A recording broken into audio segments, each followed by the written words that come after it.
Jazirah Arab bagaikan ubun-ubun gundul di atas kepala bumi. Tak ada rambut sama sekali, sehingga kutu atau binatang kecil pun tidak ada yang hidup. Begitulah keadaan semenanjung Arab. Tak ada pepohonan, sehingga jangankan manusia, hewan pun tak ada. Sebab air sebagai jantung kehidupan tidak berdetak di gurun pasir itu. Tak ada seorang pun tinggal, bukan karena tidak ada air saja, melainkan cuaca di sana sangat ekstrim. Saat siang, serpihan kecil bebatuan yang tersirami cahaya matahari itu sangat panas. Sebaliknya, waktu malam, angin berlari kencang, tak ada bebukitan yang mampu menahannya, sehingga cuaca di sana sangat dingin. Siapapun yang mencoba tinggal di sana, maka cepat atau lambat akan mati kehausan, kepanasan, atau kedinginan.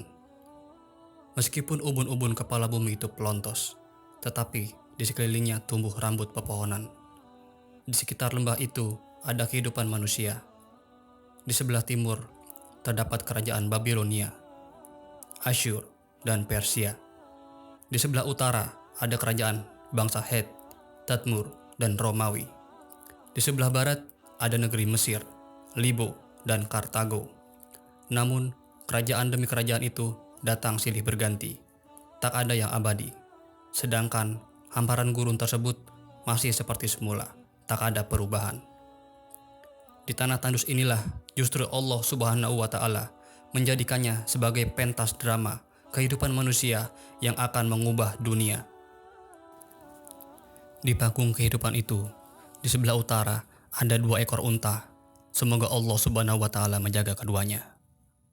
Berjalan beriringan membawa seorang lelaki dan seorang perempuan serta bayi kecil yang masih disusui. Lelaki itu adalah Ibrahim, Abu al-Anbiya, ayah dari para nabi, sebagai kunyahnya. Adapun perempuan yang bersamanya adalah Hajar, istri keduanya yang berasal dari Mesir, yang sebelumnya merupakan pelayannya. Sedangkan bayi kecil itu adalah anak mereka bernama Ismail. Senyapnya perjalanan membuat pikiran Ibrahim dan Hajar merasa takut dan cemas akan bahaya yang mungkin saja datang menghampiri mereka. Meskipun Nabi Ibrahim alaihissalam sudah berumur, beliau masih sangat menginginkan buah hati dari istri pertamanya, Sarah, yang sampai saat itu belum dianugerahkan seorang anak.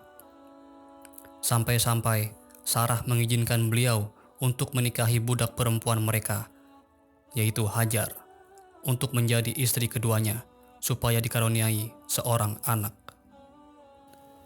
Tatkala Hajar melahirkan seorang anak, padahal Nabi Ibrahim alaihissalam sudah sangat tua, dia tidak dapat menahan rasa bahagianya, sehingga ekspresi bahagianya sangat terlihat jelas oleh Sarah.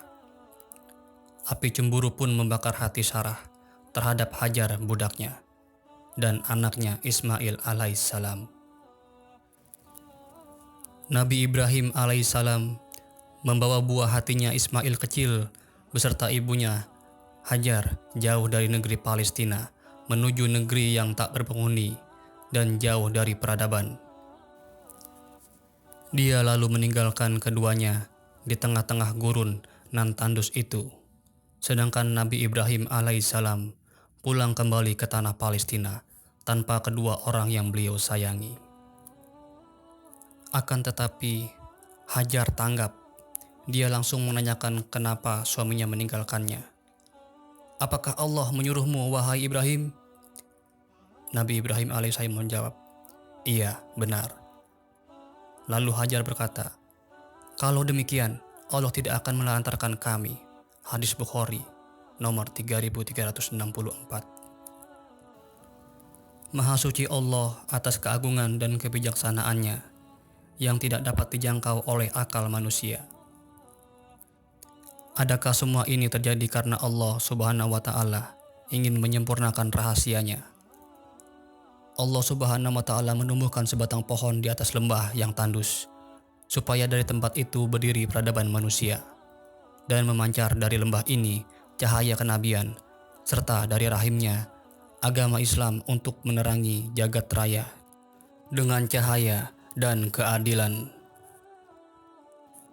Maka benarlah doa Nabi Ibrahim alaihissalam, "Ya Tuhan kami, sesungguhnya aku telah menempatkan sebagian keturunanku di lembah yang tidak mempunyai tanam-tanaman, di dekat rumah Engkau Baitullah yang dihormati. Ya Tuhan kami, yang demikian itu agar mereka mendirikan sholat, maka jadikanlah hati sebagian manusia cenderung kepada mereka, dan beri rezekilah mereka dari buah-buahan, mudah-mudahan mereka bersyukur." Quran Surat Ibrahim ayat 37. Nabi Ibrahim alaihissalam kembali ke tanah airnya, Palestina. Dengan penuh harap, dia bermunajat kepada Allah Tuhannya. "Ya Tuhan kami, utuslah untuk mereka seorang rasul dari kalangan mereka yang akan membacakan kepada mereka ayat-ayat Engkau dan mengajarkan mereka Alkitab dan Al-Hikmah, serta menyucikan mereka. Sesungguhnya Engkaulah yang maha perkasa lagi maha bijaksana."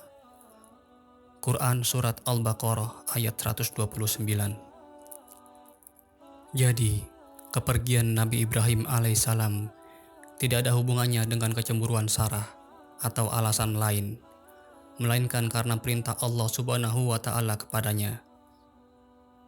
Dari luar memang terlihat sulit dan sukar, tetapi hakikatnya itu merupakan rahmat dan nikmat yang sangat tinggi, serta kemaslahatan bagi manusia. Allah Subhanahu wa Ta'ala telah menggariskan bagi Nabi Ibrahim alaihissalam 2 jalur kenabian. Pertama, keturunan Nabi Ismail alaihissalam yang menjadi nenek moyang bangsa Arab. Kedua, di waktu yang bersamaan dianugerahkan pula kenabian kepada Bani Israel. Dalam selang waktu yang singkat, Allah Subhanahu wa Ta'ala mengaruniakan kepada Nabi Ibrahim seorang nabi bernama Ishak, kemudian Nabi Yakub, supaya garis kenabian tersebut lahir dari 2 cabang, satu dari Bani Israel dan satu lagi dari keturunan Nabi Ismail. Sementara keturunan Israel atau Yakub melahirkan banyak nabi dan rasul. Adapun nabi yang datang dari keturunan Nabi Ismail alaihissalam akan menjadi nabi terakhir dan pemimpin para rasul. Dia diutus untuk menebarkan kedamaian ke seluruh dunia, dan bukan hanya untuk suatu kaum atau etnis tertentu.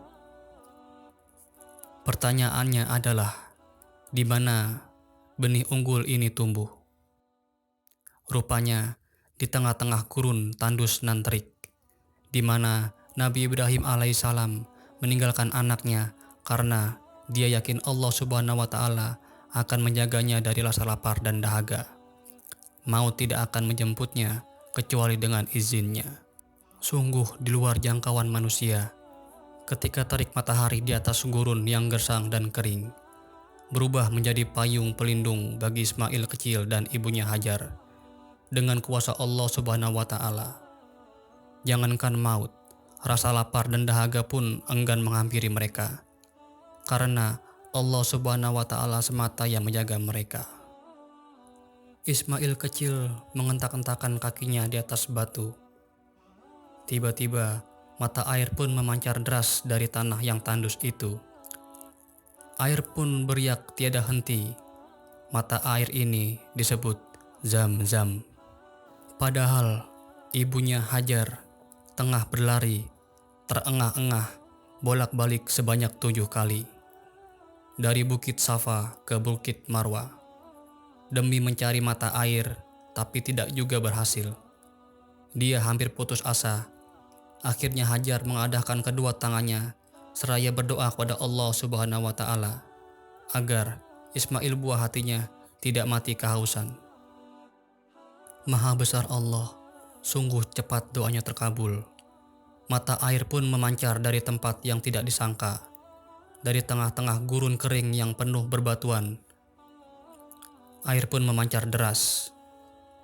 Hajar melepaskan dahaga Ismail kecil yang tengah kehausan dengan meminumkan air kepadanya.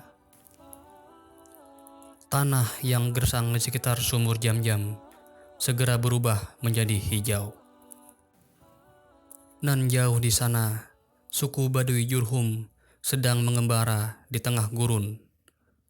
Perjalanan itu membawa mereka menuju arah mata air yang lantas bermukim di sekitar Zam-Zam. Dengan begitu, Nabi Ismail kecil dan ibunya kini hidup di tengah keramaian manusia. Maka doa Nabi Ibrahim alaihissalam benar-benar dikabulkan Allah Subhanahu wa Ta'ala. Kini lembah yang dulunya gersang sudah dipenuhi manusia. Detik-detik lahirnya peradaban pun tampak di depan mata dengan berdirinya sebuah kota utuh yang disebut Kota Mekah.